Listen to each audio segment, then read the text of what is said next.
তো hello guys, আসসালামু আলাইকুম, ওয়েলকাম টু এনএসএন ব্লগ। তো টাইলাম থেকে বুঝে হচ্ছে কি বিষয় ব্লগ করতে যাচ্ছি আজকে। ব্লগটা খুবই বেশি ইন্টারেস্টিং, কারণ একটু আগে আমাকে শিবলি চাচু কল দিল, মানে বন্যাপু কল দিয়ে বললো যে শিবলি চাচুর বাড়িতে আমরা এখন গ্রিল করতে যাব। তো শিবলি চাচু আমাদেরকে অনেক আগে থেকে বলছিল যে গ্রিল করবো। তো ফাইনালি আজকে যাচ্ছি আমরা, এবং এখন আমরা সব ভাই বোনরা মিলে যাবো। তো রেডি হয়ে গেছি, আমি আর মাহিমদ এখন যাবো, আর বন্যাপুর তো বাইরে এখন দাঁড়িয়ে আছে। তো চলে যায়, যে দেখা যাক কেমন মজা হয়। তো ফুল ব্লগটা দেখতে থাকুন, ইনশাআল্লাহ অনেক মজা পাবেন। তো এখন আপনার সঙ্গে দেখা হবে একদম শিবলি চাচুর বাড়িতে। তো আমরা এখন চলে এসেছি শিবলি চাচুদের বাড়িতে। আমি, মাহিম দাদা, বন্যাপু এবং সাদিয়া, আমরা চারজন মিলে। আর বুড়ি ঘুমাচ্ছিল, কিন্তু আমাদের সবার শব্দে বুড়ি উঠে গেল। দেন শিবলি চাচু বললো যে আমি তোদের জন্য মুরগিটা কেটে রাখি, এর ফলে তোদের সুবিধা হবে। তো শিবলি চাচু শুরু হয়ে গেল কাটা বাছা করাতে, সবগুলো মুরগি কেটে দিল। দেন আলিফ ভাই চলে আসলো এবং আলিফ ভাই মুরগিটাকে মেরিনেট করার জন্য সব মশলাপাতি দেওয়া শুরু করলো। আর আমাদের ফার্স্টে প্ল্যান ছিল যে আমরা বাইরের কোনো মশলা ইউজ করব না, আমরা বাড়ির যেসব মশলা যেমন হলুদ, মরিচের গুঁড়া, জিরা গুঁড়া, লবণ, সরিষার তেল, এগুলোই আমরা ব্যবহার করেছি। আমরা তেমন বেশি কোনো মশলা ব্যবহার করিনি, কারণ আমরা এর আগেও অনেক মশলা ব্যবহার করেছি, বাট সিম্পলে অনেক বেশি ভালো লাগছিল, অনেক বেশি মশলা দিয়াচ্ছে। তো আমরা যেটা জিনিস প্রয়োজন আমরা সব কিছু দিয়ে দিলাম পরিমাণ মতন। আর আলিফ ভাই এর আগেও 2-3 বার করেছে, যার কারণে আলিফ ভাই জানে কতখানি পরিমাণ করে দিতে হবে, তাই আলিফ ভাই এটা করছিল। তো সব কিছু দেওয়ার পর শিবলি যাচ্ছে বলে বাহির থেকে কিছু মশলা আন, তাই আমি আর মাহিম দাদা চলে গেলাম বারবিকিউ মশলা নিতে। বারবিকিউ মশলা, সস এবং ম্যাগি মশলাও, এর ফলে একটু স্বাদটা আরও বেশি ভালো লাগবে। তো সব কিছু নিয়ে আমরা বাড়িতে চলে আসলাম, আমি, আনিফা এবং মাহিম দাদা। দেন সব কিছু মশলা দিয়ে মেরিনেট করা হয়ে গেল, আর আমরা সবাই দেখছিলাম যে কিভাবে দিব। দেন যে স্ট্যান্ড আছে সেই স্ট্যান্ডে শিবলি চাচু একটু একটু করে সরিষার তেল মাখায় নিয়েছিল, যেন আমরা যখন গ্রিলটা দিব তখন যেন ওটা লেগে না থেকে যায়। দেন শিবলি চাচু এক এক করে সবগুলো গ্রিল দেওয়া শুরু করলো। আর হ্যাঁ, জায়গা অনেক কম আর মুরগির পরিমাণটা অনেক বেশি, যার কারণে আমাদেরকে 2 বার করে দিতে হবে। আর এবার ফার্স্ট টাইম আমরা ওভেনে করছি, অ্যাকচুয়ালি ফার্স্ট টাইম না, এর আগেও করেছি বলতে গেলে অনেক আগে, বাট অনেক দিন পর করছি। আর আমাদের কতখানি টাইম দিতে হবে বা কী সেটার সম্পর্কে আমাদের ধারণা নাই।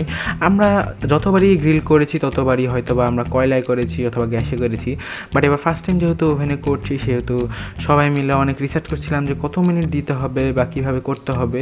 তো সব কিছু দেওয়া হয়ে গেল। সব কিছু দেওয়ার পর শিবলি চাচু এখন ওভেনটাকে অন করে দিল।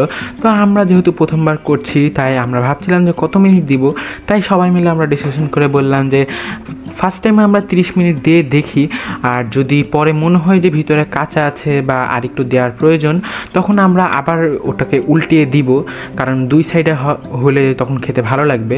দেন স্টার্ট করে দিলা, আর বাহির থেকে দেখতে অনেক বেশি ভালো লাগছিল, দেখে মুখে লোল চলে আসছিল। দেন আমরা সবাই মিলে ওখানে দাঁড়ায় থেকে সব অন করে দিলাম, আর অনেকক্ষণ লাগছিল। দেন অনেকক্ষণ আমরা দাঁড়ায় থাকার পর ফাইনালি হয়ে গেল, আর 3 সেকেন্ডই বাকি ছিল।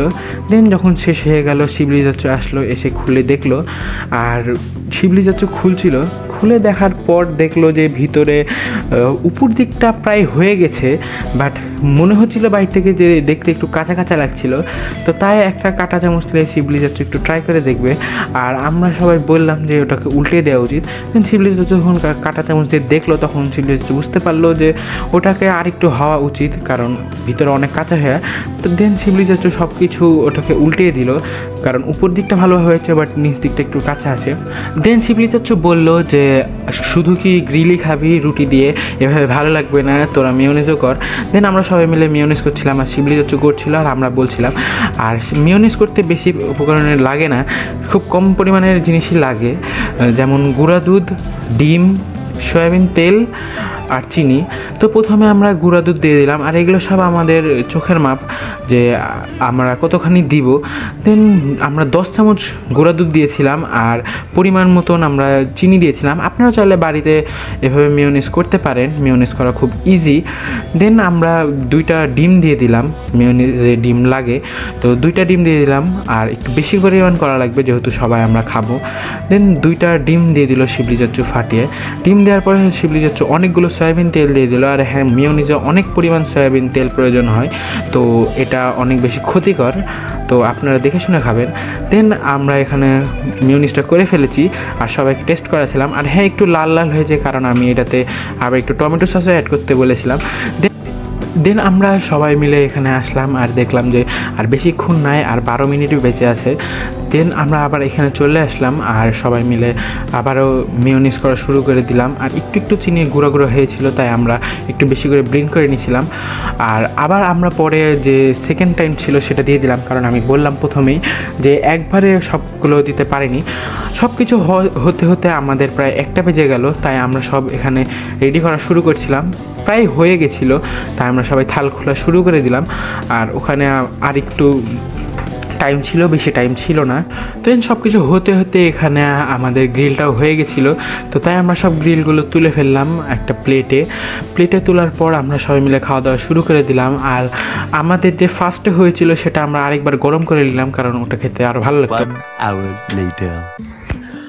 তো গাইস, ব্লগের এন্ডে চলে আসলাম। তো একটু আগেই আমরা সবাই বাড়িতে আসলাম, একটু দেখতে পাচ্ছেন একটু ঘুম হয়ে গেছে, কারণ এখন প্রায় দেড়টার মতন বাজছে।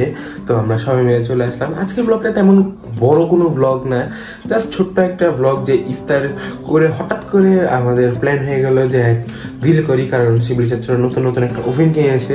আর ওভেনটা ট্রাই করার জন্য আমরা সবাই মিলে ভাবলাম যে গ্রিল করি, দেখি ওভেনে গ্রিল কেমন হয়। তো অনেক বেশি ভালো লাগছিল, মানে যে অনেকগুলো এক্সট্রা মশলা, আগে আমরা করতাম অনেকগুলো মশলা, এই সে হ্যান তেল সয়া সস অনেক কিছু দিতাম, ভালো লাগতো।